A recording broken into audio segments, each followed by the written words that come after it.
네, 계속해서 중동 정세와 주요 경제 이슈 함께 짚어보겠습니다. 백승훈 한국외대 중동연구소 전임연구원, 이인철 참존경제연구소장 나오셨습니다. 안녕하십니까? 네, 안녕하십니까. 자, 저희가 방금 보도를 해드렸는데 미국과 이란이 종전합의 초안을 마련해서 조만간 발표할 예정이다. 이런 보도가 나왔었는데요. 이란이 여기에 대해 지금 선을 그었습니다. 어떤 의도로 해석해야 될까요? 그 사우디아라비아의 알아라비아라고 하는 그 매체에서 이렇게 그 몇 시간 안에 수시간 안에 이제 협상 시작되는 그 이야기가 나올 거다라고 예. 이렇게 했는데 지금 그 이야기가 나오고 곧바로 바가이 그 이란 그 외교부 대변인이 이렇게 말을 했죠.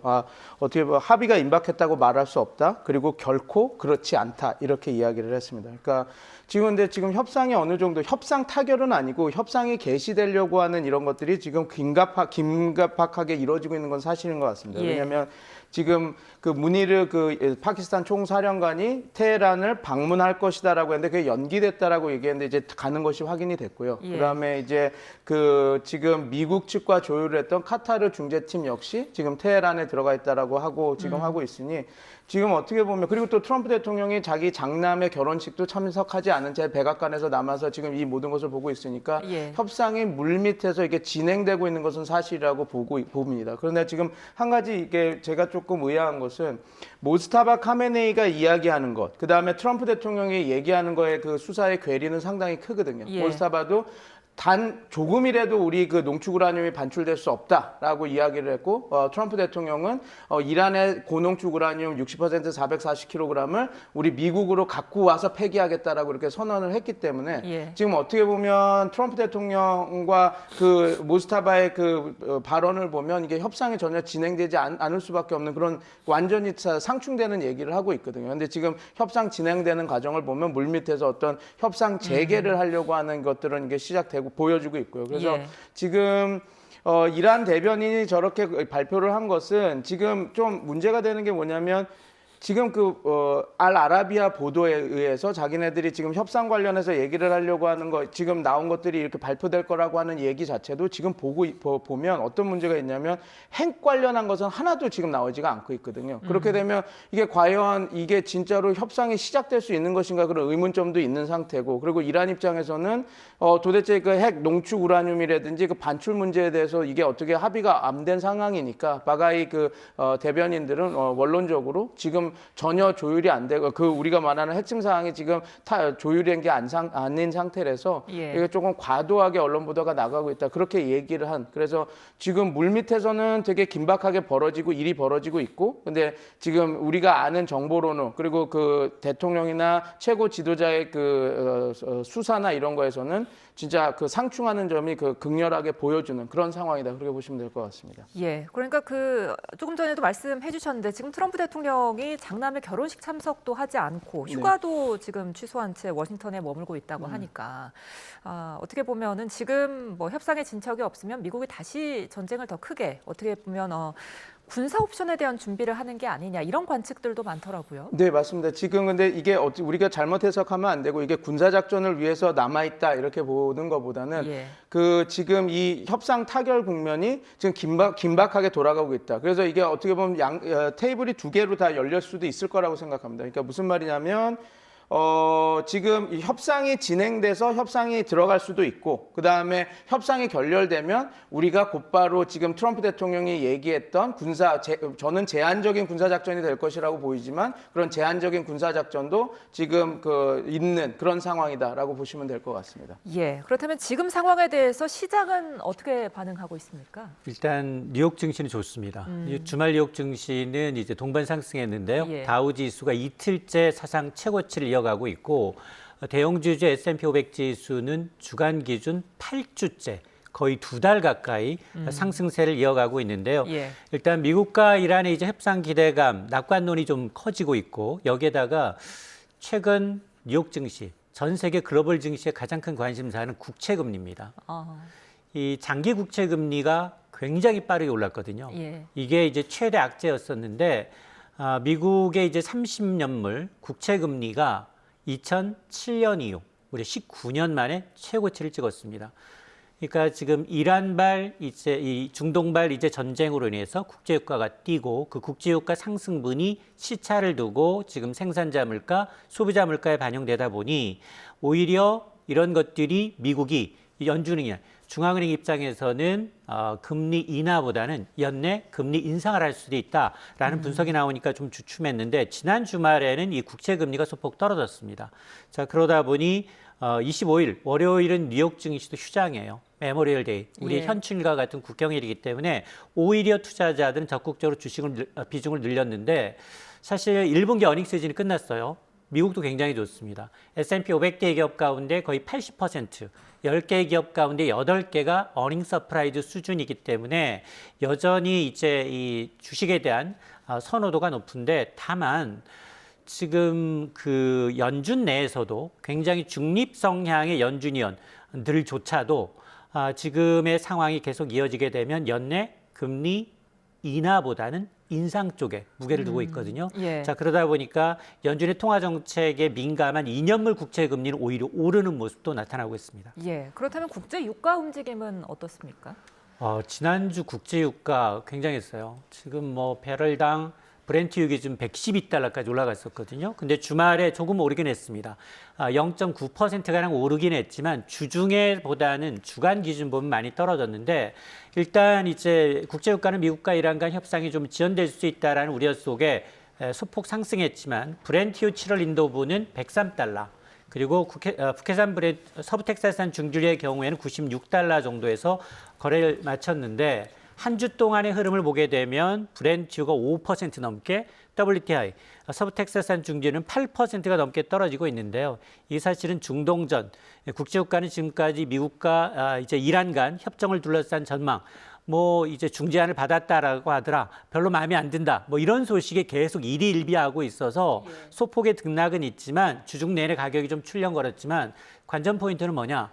정말 중동 전쟁이 정점이었을 당시에 브렌트유가 지금 120달러였거든요. 예. 지금은 109달러 정도, 103달러 정도니까 조금은 그 수준에는 밑들었다. 만에 하나 이제 이게 조금 더 불안해진다면 양측이 뭐 우라늄 비축, 뭐 처리 문제라든가 호르무즈 해협 통행권을 갖고 또 한 번 좀 의결을 보인다라고 하면 변동성이 커질 수 있습니다. 예. 그러니까 지금 계속해서 이제 전쟁 관련해서 혼란스러운 메시지들이 나오고 있는 것 같은데, 그러니까 지금 미군 급유기 50여 대가 이스라엘에 집결했다 이런 소식도 있고요. 또 네. 앞서서는 미 군용기가 탄환을 싣고 이스라엘에 도착하기도 했잖아요. 이런 움직임 자체가 이란은 물론이고 중재국인 파키스탄에도 좀 부담이 되지 않겠습니까? 압박이죠. 이제 예. 그 지금 중재가 실패가 되면 그리고 협상이 타결되지 않으면 우리가 군사 공격을 재개할 수도 있다 이렇게 예. 보는 거죠. 지금 말씀해주신 대로 KC-46 그리고 KC-135 그 공중급유기들이 이제 전진 배치가 된 거거든요. 지금 이게 뭐가 문제냐면 지금 이란은 영토가 대한민국, 그러니까 한반도의 7.5배나 된 큰 영토입니다. 그래서 그 트럼프 대통령이 지금 지상군을 파견하려고 하지는 않으니까 만약에 효율적인 효과적인 군사 작전을 하기 위해서는 공중급유가 핵심이거든요. 계속해서 공중급유가 원활하게 돼야지 이란에 대한 그런 어떻게 아픈 곳에 대한 그 타격을 효과적으로 지금 짧은 시간에 해야 되거든요. 지금 미국도 그냥 마냥 늘어지게 군사 작전을 할 수 없는 상황이기 때문에 지금 공중급유기를 다 배치를 하고 탄약들 다 배치를 해서 요격. 왜냐하면 이란도 분명히 드론이나 탄도미사일로도 공격을 할 거니까 그걸 다 박아내면서 우리가 너네들만 타격하겠다라고 하는 것들을 이제 보여주는 것이죠. 그러면 이란 입장에게는 이제 마지막 압박을 가하는 겁니다. 이번 협상안을 받지 않으면 우리가 하려고 하는 군사 작전은 실제니까 준비를 해라. 그리고 중재국들에게도 지금 우리가 지금 또 다른 타코가 아니라 이번에는 꼭 공격을 할 거다라고 하니까 조금 진정성 있게 압박을 해서 이제 그 협상을 좀 잘 진행될 수 있게 이렇게 만들어라 이렇게 하는 것이고, 그래서 지금 파키스탄만이 아니라 지금 카타르 중재팀도 가서 지금 마지막으로 한번 이 조율을 해보려고 지금 이런 모든 총력전을 지금 하고 있는 상황이다 이렇게 보시면 될 것 같습니다. 예. 그렇다면 혹시나 만약에 다음 공습이 이어진다면 결국에는 뭐 에너지 시설에 대한 타격일까요? 뭐 이란의 에너지 시설도 될 수가 있고 전략망 시설도 될 수 있고 원유 수출 인프라 시설, 그러니까 우리가 말하는 하르그 섬이나 그런 시설들에 대한 공격이 될 텐데요. 저는 이게 또 트럼프 대통령이 그냥 마냥 이것을 군사작전을 할 수 있는 상황은 아닙니다. 부작용이 한 3가지가 있는데요. 예. 첫 번째는 국제 유가가 반등할 가능성이 높습니다. 이렇게 공격을 하면 이란도 그냥 가만히 있지는 않을 것이거든요. 그럼 이란도 역시 주변 걸프국의 석유 생산 시설을 공격할 수 있고, 그렇게 되면 유가는 호르무즈 봉쇄가 풀리다 하더라도 유가는 올라갈 수밖에 없는 상황이 될 거고, 그다음에 이제 아마 이렇게 이란에 대한 그 에너지 시설이나 전력 시설, 그리고 석유 생산 시설을 공격을 하면 이란도 물불 가리지 않을 겁니다. 그러면 지금 걸프 국가들에 갖고 있는 담수화 시설이라든지 전력 물류 인프라 시설들을 공격을 해서 그 걸프 국가들을 타격을 할 거거든요. 그래서 지금 걸프 국가들도 지금 어찌됐건 그 공습을 막아달라라고 한번 막은 것도 있고, 그리고 예. 지금 카타르도 적극적으로 개입해서 중재를 하려고 하는 것도 이 위협 때문에 그렇습니다. 그리고 세 번째는 이거죠. 지금 이게 가장 우리나라에게도 영향을 끼칠 부분인데, 이란 입장에서는 지금 호르무즈 해협 안쪽에 있는 상선이나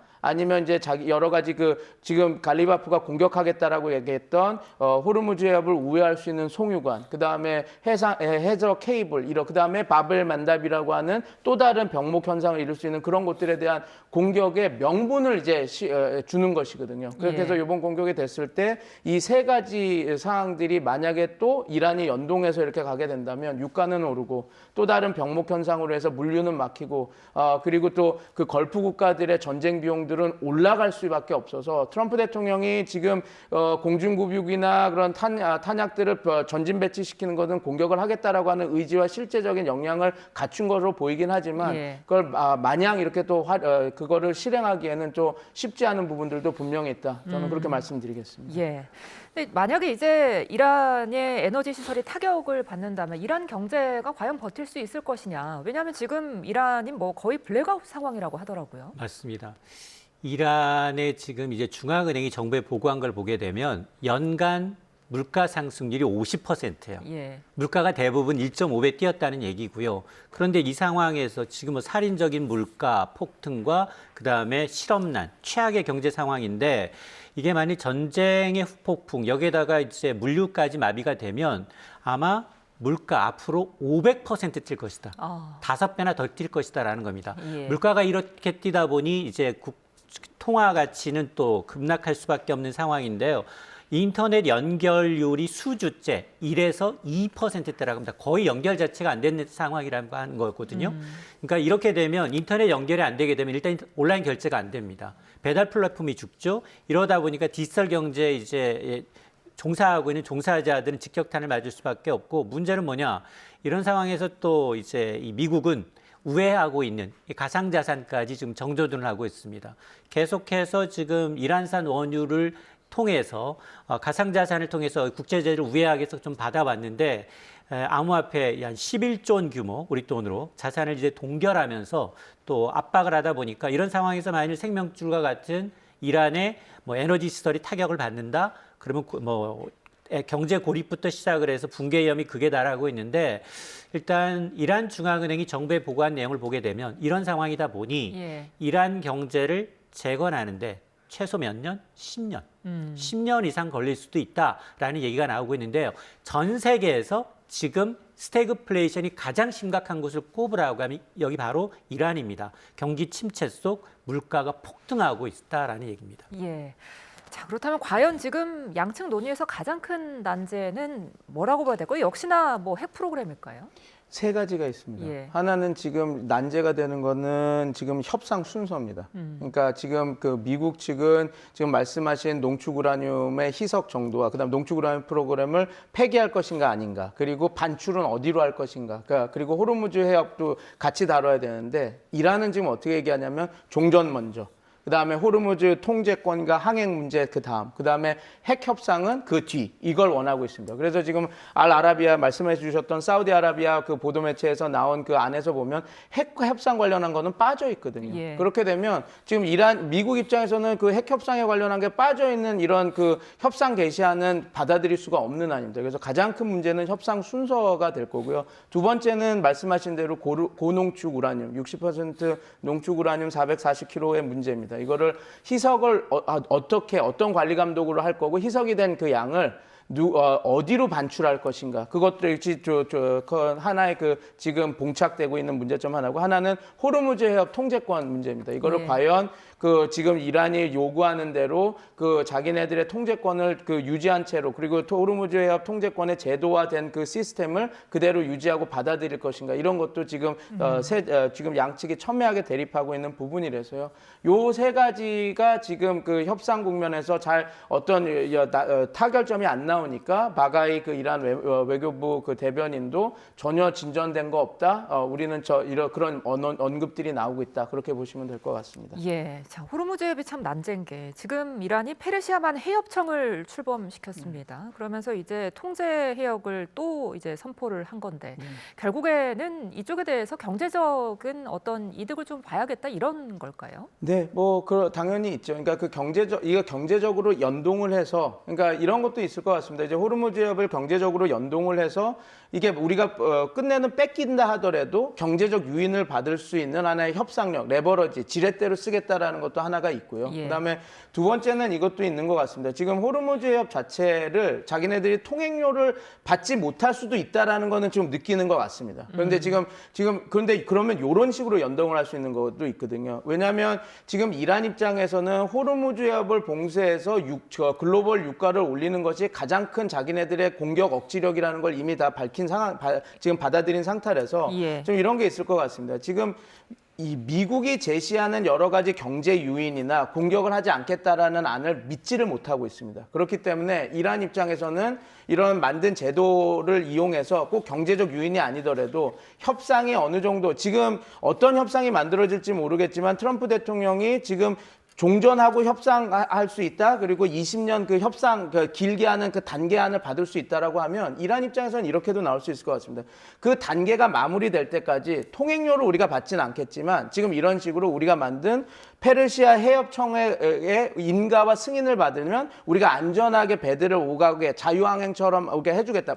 인증만 받으면 허가만 이렇게 받으면 우리가 막지는 않겠는데 그런 절차를 하나 둬서 혹시 미국이 우리랑 약속했던 거를 지키지 않거나 또다시 이상한 공격을 하게 되면 언제든지 통제권을 발동할 수 있는 어떤 안전장치를 우리가 그 핵협상이 마무리될 때까지는 좀 이렇게 유지하게 해달라라고 하는 그런 어떻게 보면 꼭 경제적 유인이랑 연동 안 하더라도 공격을 받을 때 자기네들이 그 안전장치로서는 이렇게 가져가려고 하는 그것도 같이 지금 작동되고 있다라는 거로 좀 저는 지금 분석하고 있습니다. 예. 근데 이런 상황 속에서 이란이 서부 지역 영공을 전면 폐쇄했다 이런 보도도 나왔거든요. 네. 이거는 또 어떻게 해석해야 될까요? 지금 이게 그 서부 지역을 왜 막냐면 지금 이게 가장 핵심적인 안보 지역이기 때문에 그렇습니다. 왜냐하면 이스라엘이 만약에 이란에 대한 공수비단 공격을 하려면 서부 국경을 넘어서 오거든요. 그래서 작년 6월에 그 미드나잇 해머 작전, 그러니까 자정의 그 망치 작전에서도 이스라엘이 어떻게 군사 작전을 실시했냐면 이란이 갖고 있는 서부에 있는 미사일 방어대대와 레이더 기지를 먼저 다 부시고 들어왔습니다.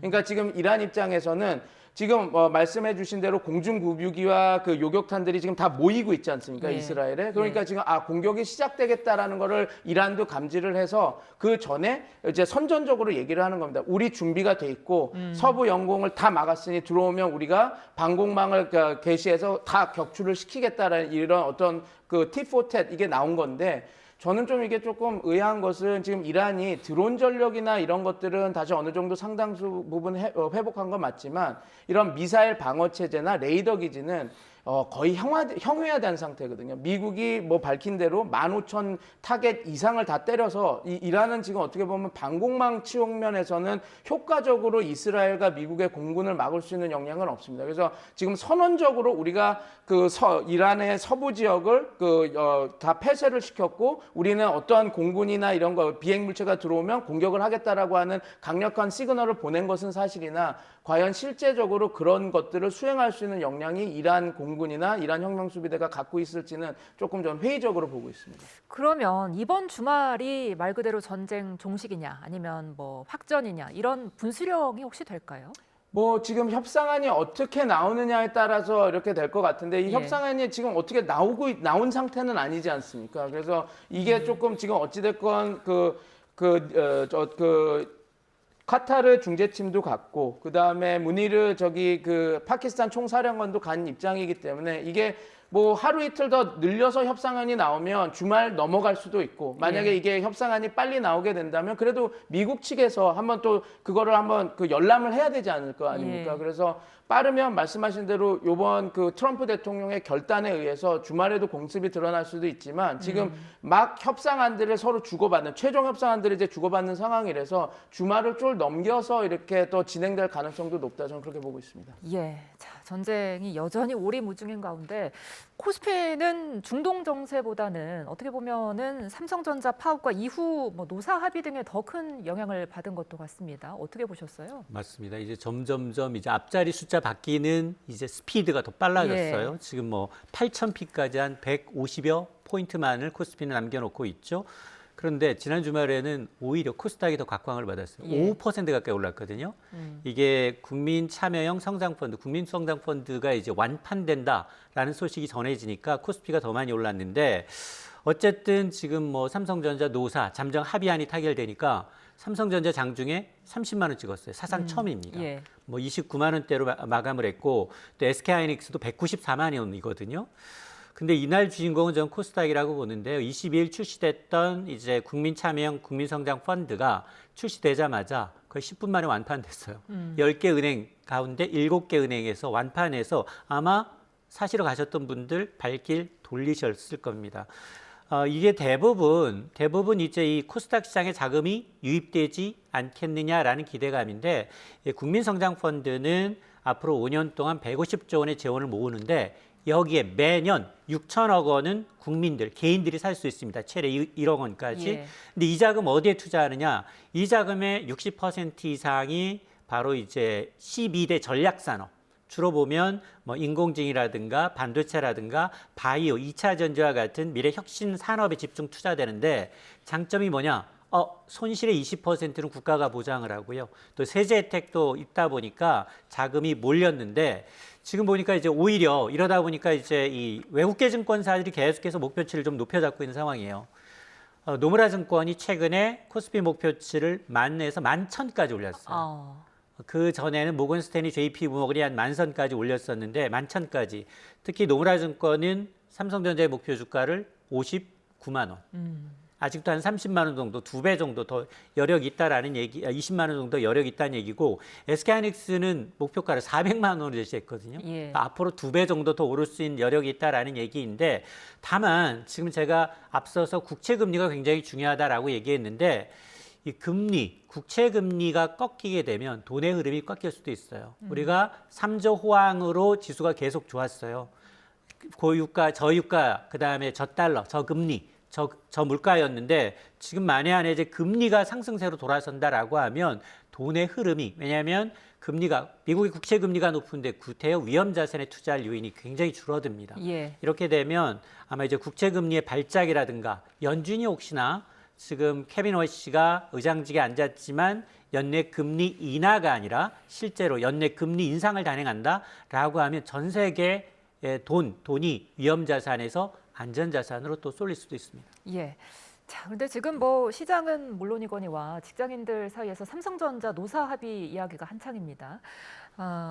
이번에 이제 임금 협상 잠정 합의안을 두고 노노 갈등 이야기까지 나오는 상황인데 이번에 지금 조합원들 투표 과반 찬성 여부는 어떻게 전망하세요?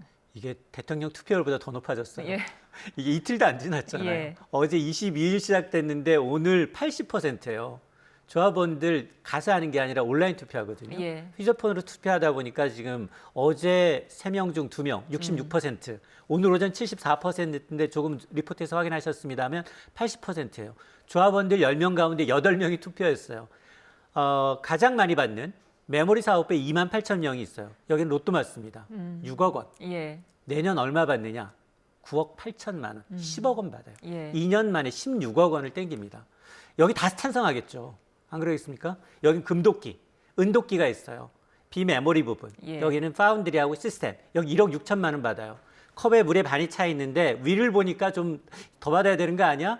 그래도 야 지나면 우린 적자인데 이런 분도 있을 거고 여기는 좀 왔다 갔다 할 것 같아요. 근데 문제는 뭐냐? 이게 지금 휴대폰과 가전이에요. 여기는 성과급이 600만 원 자사주로 줍니다. 격차가 100배 벌어져요. 예. 다 반대하지 않겠습니까? 야, 같은 회사의 직종에 근무하고 있는데 누구는 6억 원을 받는데 난 600만 원짜리 자사주를 받는다라고 하면 반발하겠죠. 자, 그러다 보니 지금 참여자 중 지금 이미 지금 투표율이 굉장히 높기 때문에 예. 유효 투표의 절반 이상이 넘어야지 찬성해요. 예. 근데 대부분 숫자를 보게 되면 압도적으로 지금 초기업 인류 노조 가운데 70%가 반도체다 보니까 좀 가결 가능성에 무게가 실리고 있습니다. 예. 그러니까 뭐 최대 6억 원이라고 하면 어떻게 보면은 직장인 한 명이 평생 벌 수 없을 수도 있는 돈인데 이런 과도한 성과급이 산업계 전반에 영향을 미치지 않겠느냐 이런 분석도 많거든요. 어떻게 전망하세요? 맞습니다. 지금 사실은 삼성전자가 판도라의 상자를 연 거예요. 우리도 영업이익의 N%를 달라라고 요구를 하고 있습니다. 사실 사업 성과라고 적었는데 회의록에는 영업이익이었어요. 그러다 보니 지금 뭐 카카오가 10% 이상 영업이익의 10% 이상을 달라. 그리고 현대차, LG유플러스는 영업이익이 무려 30% 달라요. 근데 삼성전자의 영업이익은 1분기 43%. 카카오와 현대차는 영업이익 한 자릿수예요. 한 자릿수. 예. 두 자릿수가 안 돼. 그럼에도 불구하고 삼성차라 달라는 거예요. 업황의 특성을 무시한 거예요. 반도체는 100년 만에 한 번 올까 말까 하는 정말 슈퍼사이클을 탔기 때문에 이 미국 기존의 정말 황해 법칙으로 시작을 해서 기존의 투자를 많이 했던 것에 대한 이제 정말 치킨 전쟁이 끝났기 때문에 누리는 성과인데 지금은 보면 올해만 먹고 살자라는 식으로 영업이익의 10% 내지 30%씩 달라고 한다면 굉장히 큰 문제가 될 수밖에 없고 특히나 이제 이렇게 굉장히 호황기의 기준이에요. 앞으로 10년 동안 계속해서 이 기준을 가지고 특별성과급 제도를 유지하겠다라고 얘기했기 때문에 아마 후폭풍이 만만치 않고 특히나 지금 주주들도 반발이 심합니다. 아니 이게 지금 이게 영업이익, 세전 영업이익을 주주나 이사회를 통하지 않고 과연 이제 노사 합의만으로 가져가는 게 맞느냐 이게 배임 소지가 있기 때문에 아마 이제 지금 소송전도 지금 불사하겠다라는 것이기 때문에 아마 이제 지금 이게 통과된다 하더라도 앞으로가 더 큰 문제다는 생각입니다. 알겠습니다. 여기까지 듣겠습니다. 지금까지 백승훈 한국외대 중동연구소 전임연구원, 이인철 참좋은경제연구소장과 함께했습니다. 고맙습니다.